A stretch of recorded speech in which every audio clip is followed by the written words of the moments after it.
últimos anos, a gente viveu períodos incertos no âmbito econômico, político e principalmente no mercado de trabalho. O medo de perder o emprego atingiu todos os níveis hierárquicos das organizações, até mesmo os cargos mais altos, fazendo com que houvesse um aumento médio de 18% na troca de líderes durante a Covid-19, de acordo com pesquisa da DTI realizada em setembro de 2021.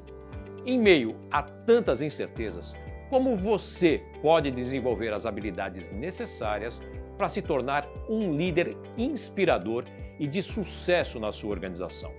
Como você, como líder, pode tranquilizar e capacitar os seus funcionários para que cresçam e se desenvolvam nas carreiras? Como se manter competitivo no mercado como gestor e profissional diante das revoluções tecnológicas e da automação de um maior número de funções e de cargos?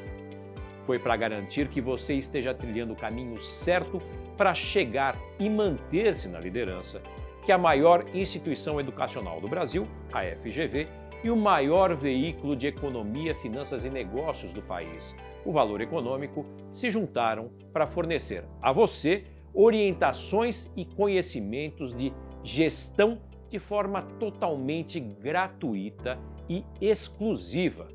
Nesta Maratona Gestão de Valor, teremos 3 encontros.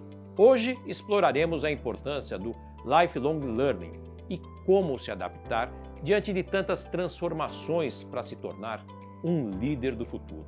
Para esse debate, contaremos com a participação da Estela Campos, que é editora de carreira do Valor Econômico com mais de 20 anos de casa, além de ser a idealizadora do Prêmio Executivo de Valor, que homenageia, também há mais de 20 anos, os mais importantes CEOs do país. Além da Estela, no papo de hoje, a gente também conta com a participação da Maria José Tonelli. Ela é psicóloga, mentora, tem doutorado em psicologia social, é professora titular da FGV AESP. Ela atua há mais de 30 anos com os temas de gestão de pessoas e liderança e coordena também o Núcleo de Estudos em Organizações e Pessoas. Então, aproveitem essa primeira aula da nossa maratona.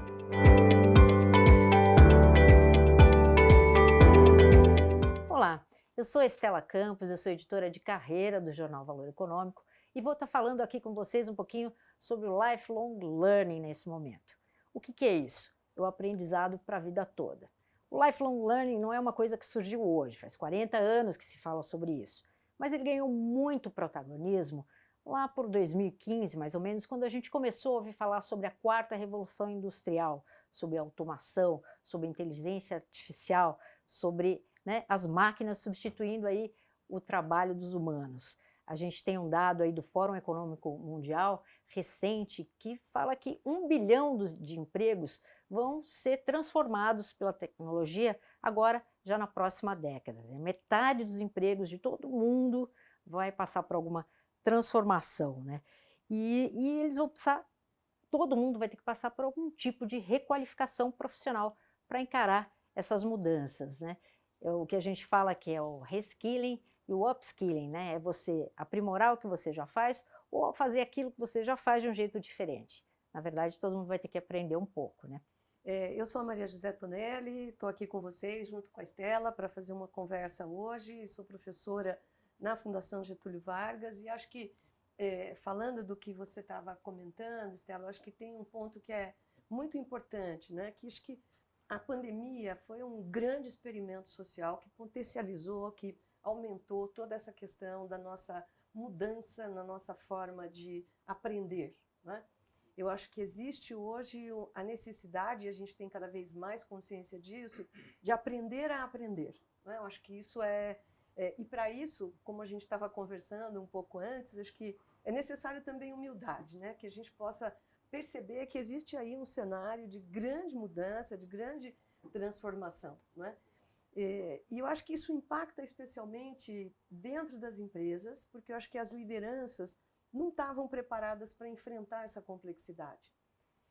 Ela é uma complexidade que vem das novas tecnologias, mas ela também é uma complexidade que diz respeito a novas formas de organizar o trabalho, e também no sentido de que a gente vai ter que estamos tendo que lidar aí com questões de saúde mental, né, que não era uma preocupação dos CEOs até recentemente. Então, acho que nós estamos aí com um grande pacote, né, que eu acho que nos leva a essa necessidade de uma aprendizagem contínua. E eu acho que, assim, como você colocou, Maria José, a gente tem hoje que lidar com aprender um pouco de tudo, né? A gente fala muito sobre o crescimento da necessidade de você ter as soft skills, que são as habilidades de liderança, habilidade de escuta, né?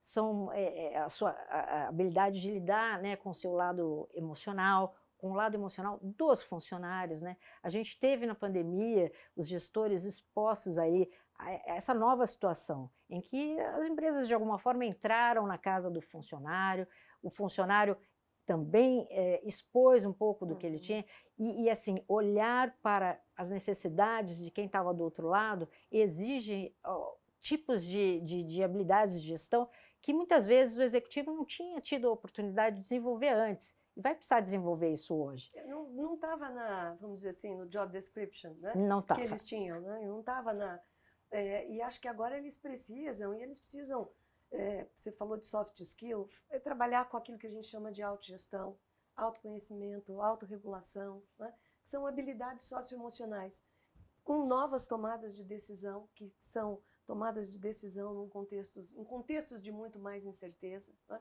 Acho que a gente nunca teve certeza, mas acho que nesse momento a gente está vivendo isso de uma maneira ainda mais intensa, né? Acho que eu queria mencionar aqui um livro que eu li, até foi uma sugestão do Valor, que é da Minouche Safik. Ela é hoje a diretora da London School of Economics e ela diz que nós temos que fazer um novo contrato social. Nós temos que aprender a cuidar uns dos outros e que a gente precisa de uma nova agenda para a educação, para a saúde, para cuidar da velhice, né? Assim, para cuidar das questões do trabalho, né? Então, acho que a gente está diante, né, dessa mudança, né? E acho que diz respeito a todos nós estamos envolvidos nisso, né? E eu acho que a possibilidade de aprender, de buscar o conhecimento, traz para o profissional, principalmente todos nós passamos por algum tipo de autorreflexão aí na pandemia, né? A busca do autoconhecimento, e você trazer um conhecimento, você buscar um curso, um workshop, até uma interação, né, com outras pessoas, o conhecimento novo que você traz para o seu dia a dia, traz um tipo de satisfação e engajamento que aumenta a sua satisfação no trabalho, a sua eficiência profissional e a percepção de que você está investindo em você mesmo, porque assim, as empresas passaram por momentos em que elas investiam nessa formação do funcionário. Existia um caminho, uma rota, né, que a gente vai falar também sobre gestão de carreira mais para frente, e hoje o funcionário vai ter que criar a sua própria trilha do conhecimento. Isso é possível, né? E se você pensar que na pandemia, os cursos online, né, esse aprendizado novo online que você teve, ele ficou à disposição de todo mundo, né? Quer dizer, você teve um horário mais flexível, né, que você estava ali no home office, você também pode encontrar um espaço para investir ali nesses cursos, na sua formação, o leque de ofertas, né? Houve uma procura, né? Uma procura muito maior, né? Intensificou uma procura muito maior por cursos online. E a credibilidade, né? Sim. As pessoas passaram a acreditar que Sim. é possível, sim, aprender, né, no curso online. Funciona. Antes você tinha uma coisa meio desconfiada Sim. ali. E isso foi uma mudança grande, sim, que a gente viveu, foi uma quebra de paradigma paradigma ali. Com todo o cenário, que não foi um cenário, não é assim, agradável, foi, aliás, bem difícil. Assim, acho que nós também aprendemos muito, né? Tanto nessa questão do online, como você está dizendo, mas também, eu acho que é um tema que a gente também vai tratar um pouco depois, Estela, na ressignificação, né? Do que as pessoas querem com o seu trabalho, né? Como é que você reorganiza a sua vida pessoal, enfim. Acho que a gente está ainda no momento de processar, né, assim, tudo isso que aconteceu na pandemia, mas sem dúvida nenhuma, acho que a aprendizagem é um tema que todos nós nos demos conta de que é mais do que necessário. E eu acho que assim, tem uma frase do Nick Van Damme, que é o ex-Chief Learning Officer, né, da McKinsey, que ele me falou uma vez numa entrevista, que eu acho que fica como uma lição. Quer dizer, o que você aprende de novo hoje, que você pode aplicar, né, no seu papel atual, é também o que você pode saber que isso você vai aplicar no seu próximo passo. Seja ele porque o que você faz vai ser transformado na sua organização ou porque você vai estar aplicando em outro lugar. Então, assim, todo o conhecimento, tudo que você investe em você, não vai ser jogado fora, né? Não tem como. E acho que tem nesse ponto que você estava falando, eu me lembrei assim, de que retenção de funcionários é hoje uma questão importante. E também oferecer educação para os funcionários continua sendo uma coisa importante. Eu acho que as empresas também estão se dando conta disso e eu acho que esses programas online também facilitam, né, esse tipo de estudo, né? E acho que isso é realmente relevante. Bom, eu acho, Estela, que é super importante nesse momento que a gente vive falar sobre a liderança do futuro, sobre o líder do futuro. E eu acho que para isso vale a pena a gente ter assim uma noção do que é esse macro contexto hoje, porque as lideranças estão tendo que trabalhar com isso, né? Nós vivemos no antropoceno. Isso significa, né, como diz o Harari muito bem, que nós temos consciência de que nós somos responsáveis pelo planeta. E o contexto do planeta de hoje é um contexto de muita complexidade, né? Nós temos polarização na política, nós temos riscos geopolíticos, nós temos questões de mudanças nos centros econômicos e de poder, nós temos todo aí um avanço das tecnologias e a vida no virtual, mudanças demográficas, escassez de recursos, mudanças climáticas. E eu acho que esse contexto dá para nós, e eu acho que nós experimentamos isso, uma sensação de que alguma coisa está acontecendo, que a gente precisa fazer alguma coisa, né? E eu acho que as lideranças também sentem esse chamado, né? E eu acho que vale a pena falar também de que dentro desse contexto todo, nós vivemos aí uma desigualdade social muito grande. E eu poderia dizer até que uma erosão da nossa coesão social. E os líderes do futuro, né, assim, as empresas, vão precisar assim, cuidar deste cenário também.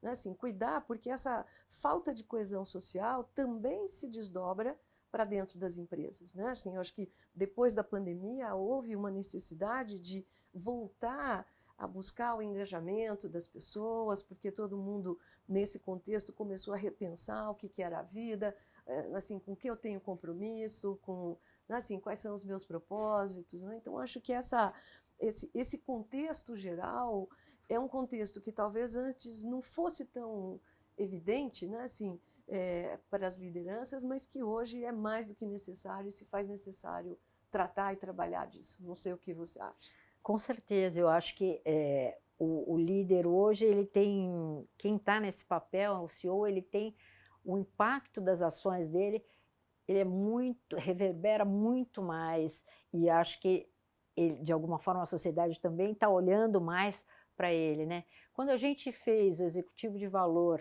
lá em 2001, que a gente lançou esse prêmio, a gente fez um levantamento de quais eram as habilidades, as competências, né, que naquela época a gente via como essenciais para quem está num cargo de liderança, né?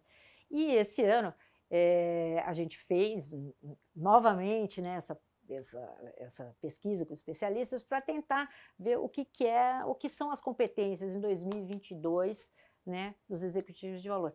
E aí eu pude fazer essa comparação, como eu fiz as entrevistas lá no passado, eu fiz agora, para a gente ver como as coisas migraram, né? Então, eu até separei alguns aqui nesses 20 anos que eu acho que é importante, né? Por exemplo, quando a gente falava, Maria José, sobre coragem, a gente destacou coragem para conduzir as equipes com segurança, né? Hoje, a gente fala no quê? A gente fala em vulnerabilidade. Em você assumir que não tem todas as respostas, e você dividir isso com a equipe, né, ter humildade para poder falar, olha, eu não sei, vamos descobrir, vamos lá. Né? Eu acho que essa é uma questão diferente. Né? A gente tinha também, a gente falava perseverança para não deixar nada inacabado. Ok, é melhor continuar não deixando nada inacabado, mas hoje a gente olha muito mais para a resiliência, né? Quer dizer, para você resistir e sair diferente, né, desses momentos de crise, né? A gente falava sobre o bom humor, né, que era importante, né, para você criar uma atmosfera de trabalho boa. Claro, o bom humor, gente, sempre é legal e continua sendo importante, mas a gente olha muito mais para o bem-estar, para a felicidade no trabalho, né? Assim, O gestor precisa cuidar ele desse vai bem-estar, faz parte olhar do para papel. a pessoa, Sim, né? sim. Entender, né, as Cuidar do necessidades outro, né? e cuidar do outro. Eu acho que cuidado é uma questão que se levantou muito bem e que acho que é muito importante, porque esse ambiente legal, mais produtivo de trabalho, ele surge com uma combinação Sim. disso tudo, né? Bom, ética sempre, isso nunca mudou, né? Não dá para não ser ético diante de todos os desafios. Agora, antes você falava atingir resultados significava você ter o melhor desempenho do seu setor. Ok, você ainda precisa disso, mas hoje a gente lida com, como você falou, com a interdependência, né? Quer dizer, os negócios estão conectados, o que você faz tem um impacto nas comunidades que você lida, no entorno da sua empresa, né? As suas responsabilidades, né, estão em todos os lugares. Então, Além do que, Estela, assim, pensando, está todo mundo olhando, né? Assim, hoje, exato. assim, o que acontece numa empresa e dependendo de como isso se passa, a gente está vendo aí, né, assim, inúmeras situações de assédio, de discriminação, isso reverbera, repercute imediatamente, né? Então, esse olhar compreensivo, né, sobre o que está se passando Justamente, se antes a gente pensava, né, falava assim, olha, metas bem definidas. Hoje não basta você ter metas bem definidas, elas têm que estar alinhadas, por exemplo, à sustentabilidade do negócio, às práticas de ESG, entendeu? Tem que Sim. estar reguladas ali pelas melhores práticas, né, ambientais, Sim. sociais, de governança, quer dizer, isso, como você falou, as pessoas estão vendo, a sociedade vai cobrar, vai olhar, o seu funcionário vai olhar, né? Então, assim, o líder precisa entender, né, esse papel. A gente falava antes também, olha, o líder pé no chão que planejava passo a passo. Bom, o líder hoje, coitado, Não. é impossível alguém fazer qualquer Sim. planejamento, Sim. né, de longo prazo. Não, qual é a habilidade que substitui essa? De fato, como você colocou, é a leitura de cenários cada vez mais incertos. Saber ler o cenário é fundamental hoje. Sim. E ter agilidade para agir rápido depois. Uma competência, acho que fundamental, é a capacidade de fazer análise de dados. Sim. Eu acho que essa é uma capacidade cada vez mais necessária. De dados num cenário que não é um cenário organizado, ele é um cenário de complexidade. E aí eu acho que a gente tem vários caminhos para isso, né? Eu acho que a gente pode ir num caminho mais analítico, tradicional, linear, né? Mas como a gente pode também ter caminhos de aprendizagem que não são tão lineares como sempre foram, né? Eu acho que toda a educação está se reinventando nessa direção. Acho que tem uma reinvenção de como a gente pode, de fato, fazer essa análise que você está dizendo. Né?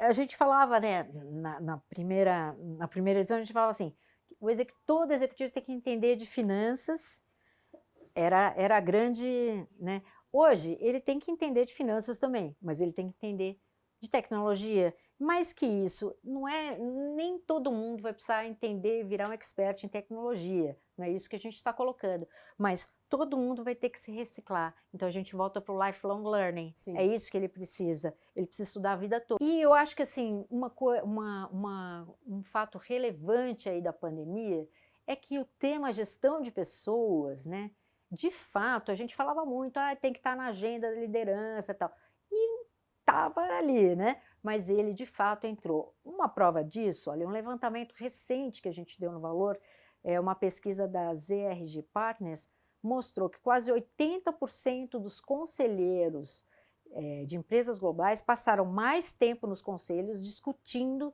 sobre gestão de talentos nos últimos 2 anos. Antes, esses assuntos eles ocupavam assim, no máximo 5% aí do tempo das reuniões. Hoje, esse tempo subiu para quase 30%. É uma mudança enorme, porque a gestão de pessoas vai ter um impacto no negócio. Ficou evidente na pandemia, né, que não é uma questão separada. Antes você tinha os comitês de pessoas nos conselhos que falavam muito, por exemplo, sobre remuneração, como eu vou organizar isso ou aquilo, mas não falavam sobre modelos de trabalho, sobre como estão além, né? Programas para benefícios para as pessoas, benefícios para a saúde mental, são coisas absolutamente novas, mas que têm que entrar na agenda do CEO. De fato, né, assim, voltando na questão do cuidado, eu acho que está na agenda que a gente cuide, né? Que haja um cuidado do CEO, do líder do futuro, dos conselhos também, como você está dizendo, né? Eu acho que nós nos demos conta de que nós somos os responsáveis pelo planeta. É melhor a gente cuidar bem. E olha, e tem uma frase assim que eu acho que simboliza muito essa nossa conversa, que é o Marcelo Cardoso, que é da consultoria TIA, que trabalhou na Natura, em vários lugares, ele fala o seguinte: uma decisão não é certa ou errada, mas o CEO vai ter que conviver com as consequências da decisão dele o resto da vida. Então, assim, eu acho que é isso, né? Aí simboliza a importância, né, desse papel que você assume quando está na liderança.